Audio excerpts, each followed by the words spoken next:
welcome back. It is Monday. I am Mr. Sosotris, and this week I wanted to do a review of a series. It's not a super new series. I think it concluded last year, but I've been putting off reading the third book, and I finally got around to it, and I have so many thoughts.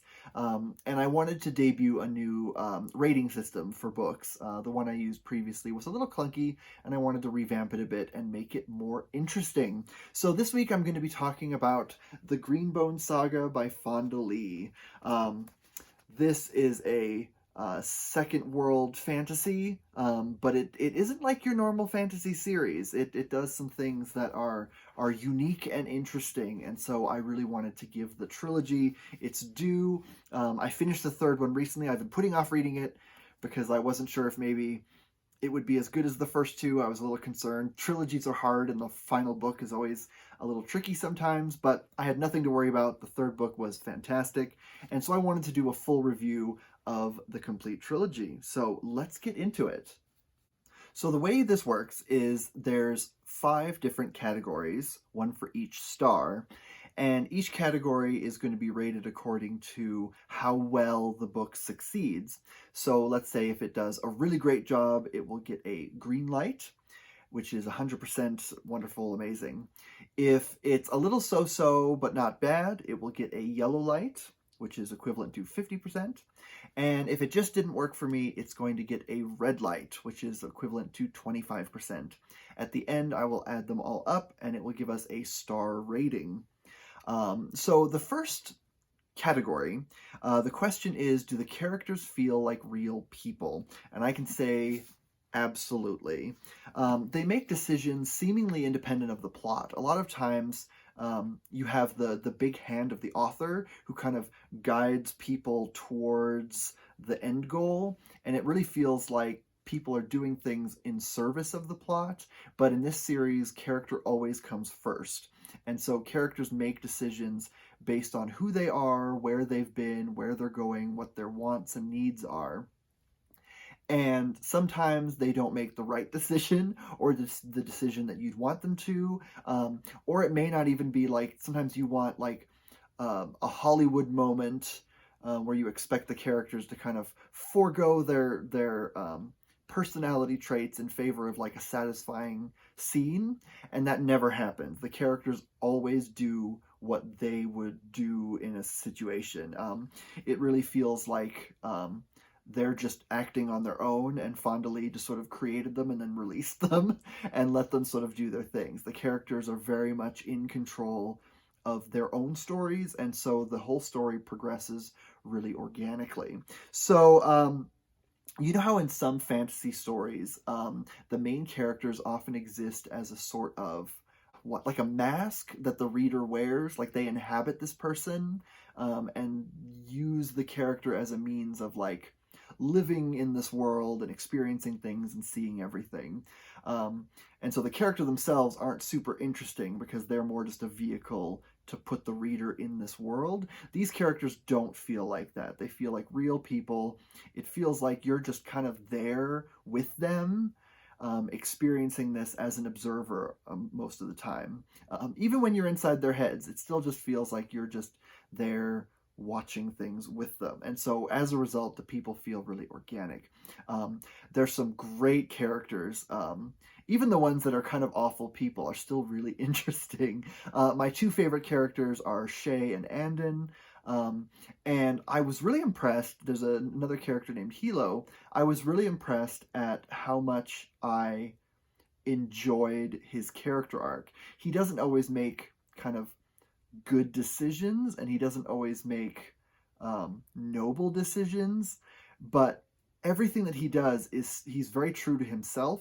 And so he's one of those characters that you're like, I don't always like you all the time, but I really like you as a character. You're really interesting and engaging. And so I really, really like that.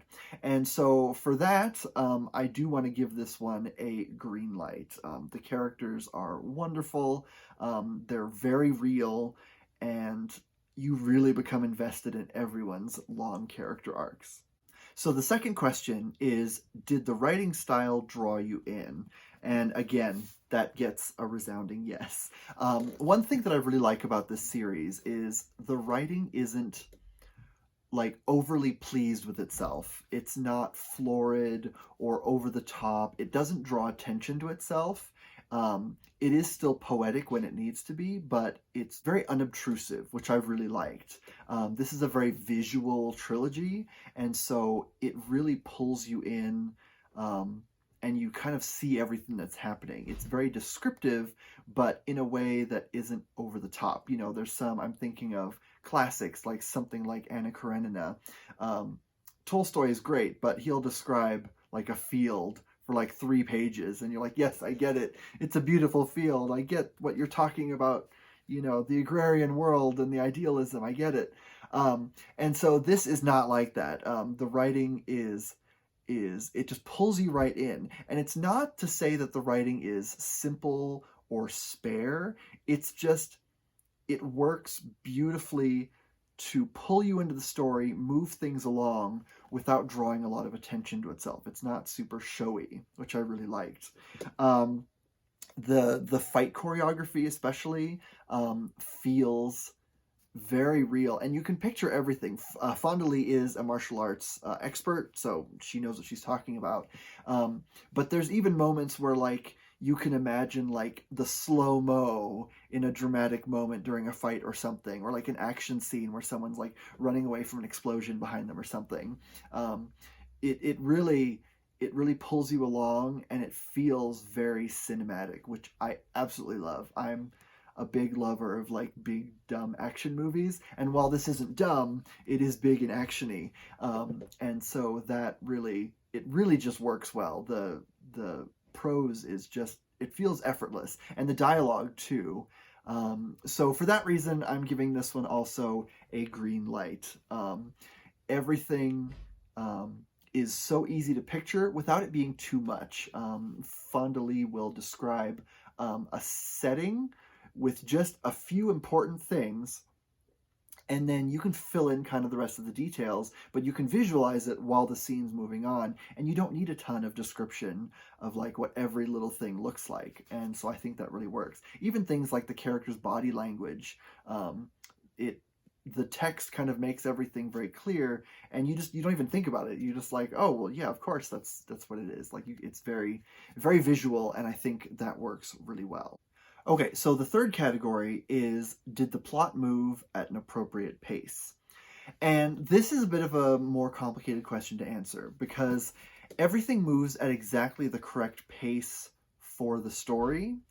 But if you're a new reader coming in, I do think that sometimes the first half of the first book can be a little difficult to get into. Not that it's poorly written or that it's meandery, but the first half of the first book is very much setting the scene and kind of giving a sense of what the status quo is. And then there's something that happens about halfway through the book that shakes up the status quo and propels things forward into the rest of the story.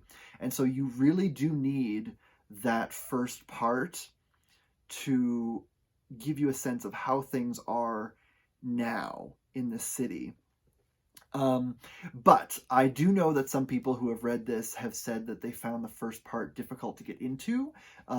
They kind of struggled, and some people even DNF'd it, which is very tragic. But so I will say the pacing is perfect for what it needs to be. Once you've gotten past that kind of point of no return in the first book, and things start going crazy, you'll look back at kind of that first part of the first book sort of longingly. You're like, oh, I remember when everyone was fine and everything was great, and I kind of missed that. So like once you get to the end of the series, you won't really have any issues with the plot. But for a first-time reader, if maybe they're expecting a lot more action, which does happen later, the first part can maybe seem a little bit slow. And so for that reason, overall for the trilogy, I'm going to give this one a yellow light. That's not to say that it's bad. I think once you get past that part, and it works really well. I didn't have any issues with the plot or with the pacing once I got past that part, but I do remember it being a little bit of a slog at first, just because I wasn't entirely sure where things were going. Now, like I said, once you get to the end, that won't even be a concern anymore. And so if anyone is reading the first part and they're like, it's a little slow, I'm having trouble getting into it, I can say, stick with it. It is worth it. It picks up halfway through the first book, and it really doesn't let up for all the rest. So I will give it a yellow light for that reason, just because I think for some new readers, it could be a little off-putting. But I can tell you right now, like, if you stick with it, it rewards you handsomely. So stick with it. It's going to be okay. So the fourth question is, were you still thinking about it after you finished? I think that's kind of an important question to ask. There's some fantasy stories that when you get to the end, it sort of leaves your brain immediately, and you're like, I think I enjoyed reading that, but I can't really remember anything. And so for this one, again, this is getting a yes.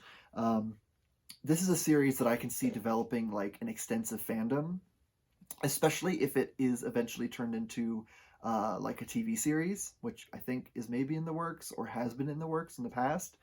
The characters have such great arcs, and the world is so real and livable that I can definitely see things like fan fiction, fan art, speculations as to the future of the characters, that kind of stuff. I can see that sort of happening, especially if there's like a TV show or a movie trilogy maybe, to draw in new readers and really get people excited about this. But this is definitely a book that you keep thinking about afterwards, and you kind of want to go back to it in different ways.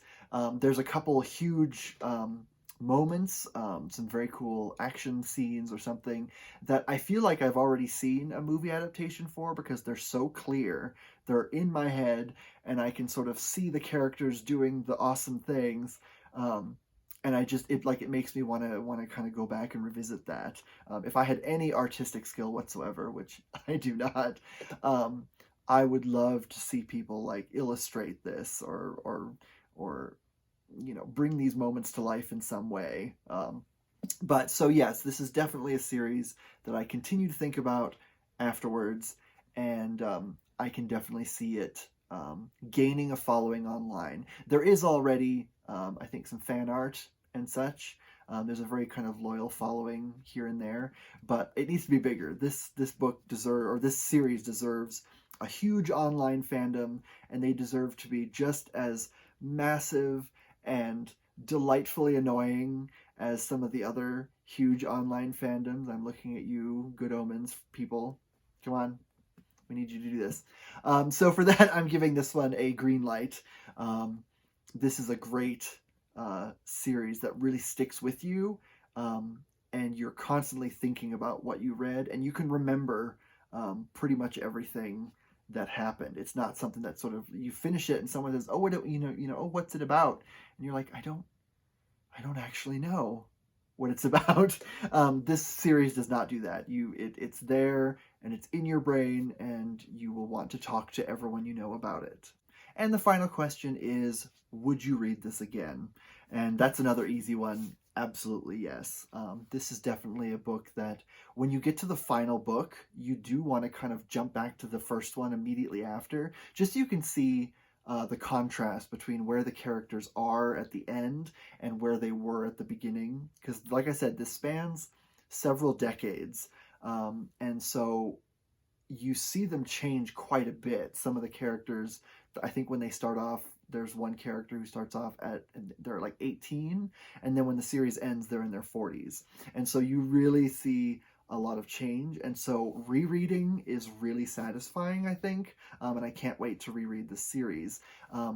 You see a lot of growth and change, and so it's kind of fun to like snap back from where you end to where it starts.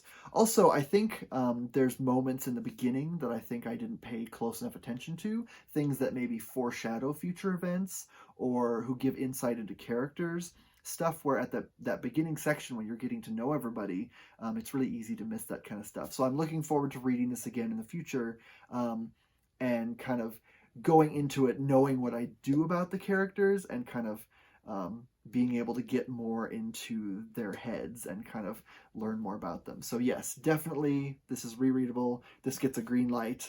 I don't know if it's too ridiculous to call this like a modern classic already, but this is definitely one that I think is going to be with us for a while, and people will be rereading this for quite some time. And so that gives us a total of 4.5 stars. We've got 4 green lights, 1 yellow, 4.5 stars for this whole trilogy, which is pretty good. Very nearly perfect. I absolutely loved reading this, and I'm kind of sad that it took me so long to get through all of it. The first book, I remember it took me a while to read the first book, and then I raced through the second book when that one came out, and then I held off on the third one. I was really nervous about it, but when I did read it, it like consumed most of the month of April. It was a very important read, and so I'm looking forward to seeing what Fonda gives us in the future. I know she has a novella coming out, Untethered Sky, and I'm curious to see how that goes. I know people have been reviewing it on here, going from like a big thick trilogy to a novella. So I'm curious to see how her writing style kind of changes to accommodate that. And then I've also heard tell of a future series that she's working on, possibly sci-fi.